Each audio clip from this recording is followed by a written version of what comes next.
first of all, in this analysis, I took the blood into a laboratory in Israel.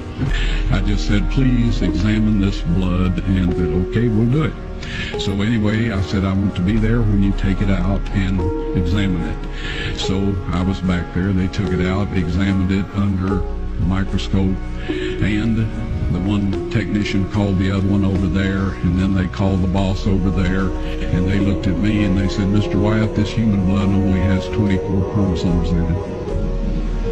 Everybody else has 46. You see, 23 from your mother, 23 from your father, 22 autosomes from your mother, 22 autosomes from your father. This blood had 23 chromosomes from the mother's side, one Y chromosome only. You see, the child could not have developed if they hadn't had the autosomes from the mother.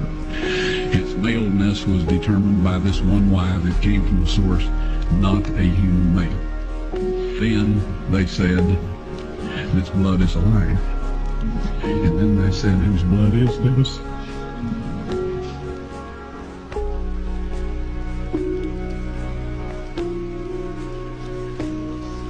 I said, it's the blood of your Messiah.